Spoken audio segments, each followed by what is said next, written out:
Welcome back to Xbox Plugged In. Today we're diving into two major topics.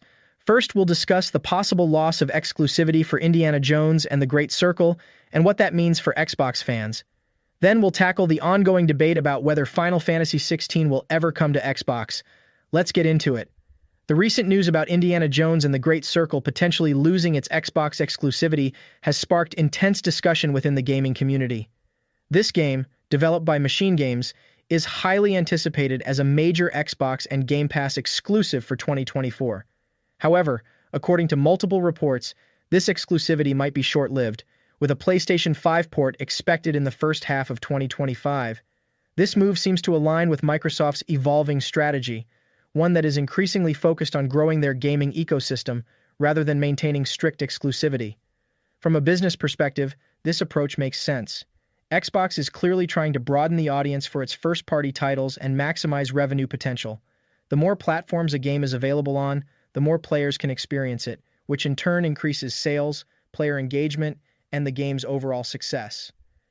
But for many Xbox fans, this shift away from platform exclusivity feels like a betrayal, particularly when PlayStation games don't reciprocate by coming to Xbox. Historically, exclusivity has been a significant selling point for consoles. For example, Halo has been synonymous with Xbox for years, and titles like Forza Horizon and Gears of War have also drawn in dedicated players. These games were a major factor in a player's decision to buy an Xbox over a PlayStation.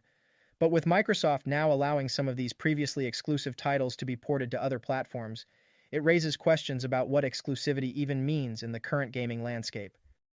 There's also the issue of what this shift might signal about the future of Xbox as a platform. Microsoft has been doubling down on services like Game Pass, which has proven to be a successful strategy. By making Game Pass the cornerstone of its business model, Microsoft has managed to create a subscription service that is incredibly appealing, offering players access to a vast library of games for a relatively low cost. This makes the Xbox ecosystem attractive, even if certain games are no longer exclusive to the platform. However, this doesn't entirely mitigate the concerns of hardcore Xbox fans. These players have invested in the platform with the expectation that they would have access to games that others couldn't play without an Xbox console. The news that a high-profile title like Indiana Jones will soon be available on PlayStation could be seen as a dilution of the Xbox brand, especially when there's no guarantee that Sony will adopt a similar approach with its own exclusives.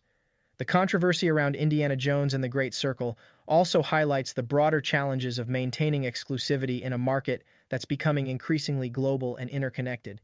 With the rise of cloud gaming and the push towards cross-platform play, the lines between consoles are blurring. For companies like Microsoft, the focus seems to be shifting from selling individual consoles to growing a broad, interconnected gaming ecosystem that transcends traditional platform boundaries. Yet, despite these trends, the emotional attachment players have to console exclusivity is strong. It's part of what makes the gaming community so passionate and why the potential loss of exclusivity for Indiana Jones has sparked such a heated debate. Xbox players are not just concerned about losing an exclusive title. They're worried about what this means for the future of Xbox as a whole. As Microsoft continues to navigate these uncharted waters, it will need to balance its broader business strategy with the expectations of its most loyal fans. In conclusion, while the move to make Indiana Jones and the Great Circle available on multiple platforms could be seen as a smart business decision, it's also a risky one. Xbox fans are rightfully concerned about what this means for the future of the platform.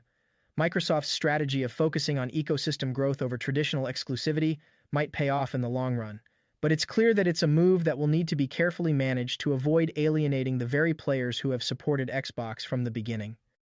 Final Fantasy XVI has been a major topic of discussion, particularly around its potential Xbox port. Game director Hiroshi Takai recently acknowledged that while the team is aware of the demand, their current priority is finishing the PC version. The PC port, set to release on September 17th, will be compatible with advanced technologies like AMD FSR, NVIDIA DLSS, and Intel XeSS, promising an optimized experience for PC players. However, the question remains, will this game ever come to Xbox? As someone who has a deep history with the Final Fantasy series, I can't help but reflect on how much the franchise has evolved over the years. My journey with Final Fantasy began with Final Fantasy VI on the Super Nintendo. That game, along with the iconic Final Fantasy VII, defined my understanding of what a role-playing game could be. These games weren't just about epic battles and quests. They were about the emotional and psychological journeys of the characters. Each decision, each plot twist, felt deeply significant. However, over the years, the Final Fantasy series has shifted. Starting with Final Fantasy XIII and continuing into more recent entries like Final Fantasy XV and XVI, the focus has shifted towards grand set pieces and action-oriented gameplay, often at the expense of the deep character development and intricate storytelling that made the earlier games so memorable. While the series has undeniably pushed the boundaries of what's possible in gaming, I can't help but feel that something has been lost along the way.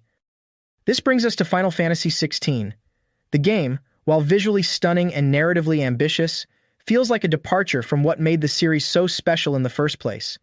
The gameplay appears shallow compared to the deep, strategic combat systems of earlier titles, and the emphasis on spectacle over substance is hard to ignore. This isn't to say that Final Fantasy XVI is a bad game, it's just different. But it's this difference that makes the question of an Xbox port all the more complicated. From a business standpoint, it makes sense for Square Enix to bring Final Fantasy XVI to as many platforms as possible. The more platforms the game is available on, the more players can experience it, which in turn increases sales and the game's overall success. However, Square Enix's decision to delay or potentially withhold an Xbox port feels short-sighted. Square Enix is a third-party developer, and as such, they should be striving to reach as wide an audience as possible. By not releasing Final Fantasy XVI on Xbox, they risk alienating a significant portion of the gaming community. Moreover, Square Enix will never develop a loyal fan base on the Xbox platform if they continue to treat it as an afterthought. Xbox players have shown time and again that they are willing to support games that are made available to them, but they need consistency. They need to know that they can count on Square Enix to deliver their games on Xbox in a timely manner. Without that, there's little incentive for Xbox players to invest in the Final Fantasy series, or in any other Square Enix properties for that matter. So, while I personally may not be rushing out to buy Final Fantasy XVI if it does come to Xbox, I still believe that the port should happen. Not because Final Fantasy XVI is an amazing game, it's a good game, but not a great one, but because Square Enix needs to start building trust with the Xbox community. They need to show that they value their Xbox fans just as much as their PlayStation and PC fans. Only then will they be able to cultivate the kind of loyalty that leads to long-term success. In conclusion, the decision to port Final Fantasy XVI to Xbox is about more than just this one game. It's about Square Enix's future on the platform and their relationship with Xbox players. If Square Enix truly wants to be a global player in the gaming industry, they need to start acting like one by supporting all major platforms equally. Final Fantasy XVI on Xbox might not be the game that defines the future of the series, but it could be the game that helps Square Enix redefine its relationship with Xbox players for the better. That's a wrap for this episode. We've covered the potential loss of Indiana Jones as an Xbox exclusive and discussed the future of Final Fantasy XVI on Xbox. We'd love to hear your thoughts in the comments below. Don't forget to hit that like button, subscribe for more content, and ring that notification bell so you don't miss out on our next deep dive. Consider it your ultimate achievement. Later.